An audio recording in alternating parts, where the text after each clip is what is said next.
Are you ensuring that you are maximizing your revenue opportunities every time you work on a project or work with a customer?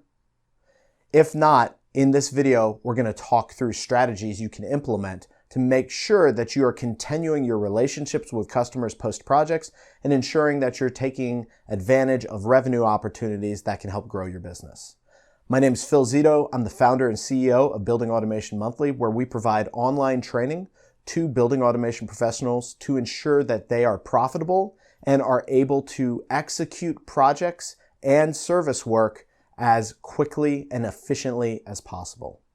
So one of the challenges I see a lot of businesses run into as I start to work with them is that they either are a construction business or they're a service business. They're either or. And by doing this, they're missing out on kind of the full breadth of revenue opportunities that are available to them as a building automation company.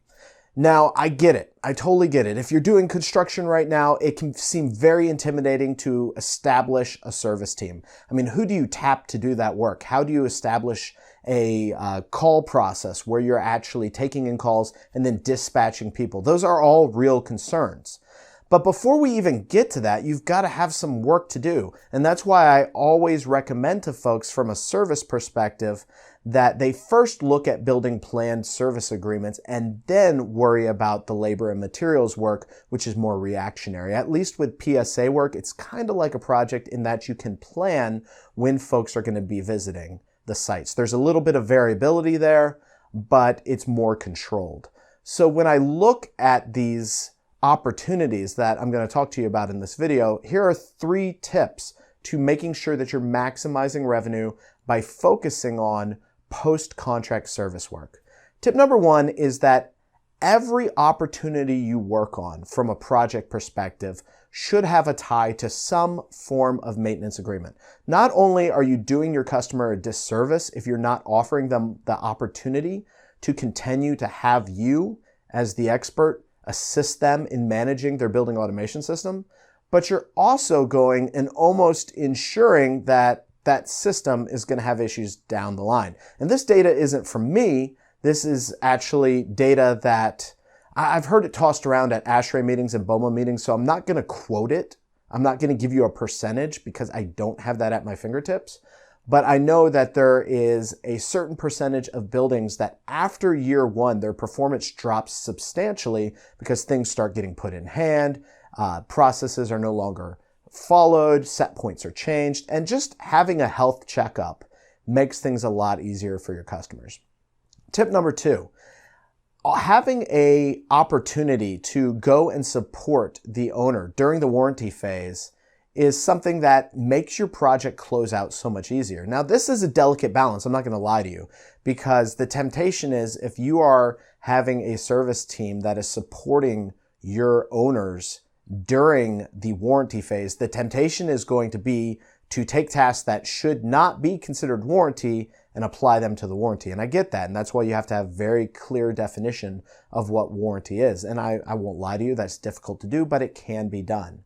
The third thing is that when you are not going and making sure that you're maintaining a relationship post-contract, you are not allowing yourself to be exposed to the capital planning that the customer may be performing.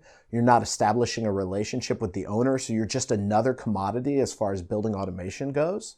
And you're not having the opportunity to really optimize the design of the building automation system. I mean, I think we would all agree that a fair portion of plan and spec work is low bid work. And because of that, it doesn't get all of the capabilities that a BAS is capable of performing. Things like optimal start, things like demand ventilation, things like trim and response sequencing. We're not able to implement those because oftentimes plan and spec does not afford for those strategies to be implemented. By establishing a relationship with your customer post-project, you now have the opportunity to assist them in implementing sequences that they were not able to get as part of the original construction project. And oftentimes, another little dirty secret is that the operating folks are not involved with the construction team, and so they don't get the chance to provide their feedback as to how they need the system to operate in order for them to optimally use the system. So that's kind of like tip number 4 for you. So to recap, when we're looking at working with our customers and we're solely focused on construction work and we're ignoring the service opportunities, that's to our detriment, especially if the economy contracts at all. Having that owner relationship, having that operational work is going to help carry you through when the construction industry starts to contract. So we want to focus in on that. With service work, we don't have to have necessarily a L&M response team, labor and materials response team. We can focus on planned service agreements, which are more predictable. We want to make sure that we try to involve our service team during the warranty phase to make sure that we have a relationship with the owner.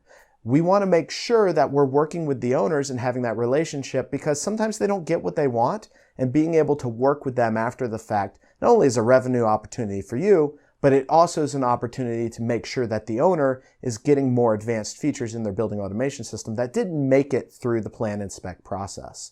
So there's a lot to this topic. I'd love to hear how you engage with owners in the comments below. And if you're looking to develop your technical team so that they are able to execute service work and the unpredictable nature that comes with service work, then definitely reach out to us. We have a robust training program that will get your technicians and your programmers and your designers up to speed as rapidly as possible. Thank you so much. I look forward to talking with you in the comments below.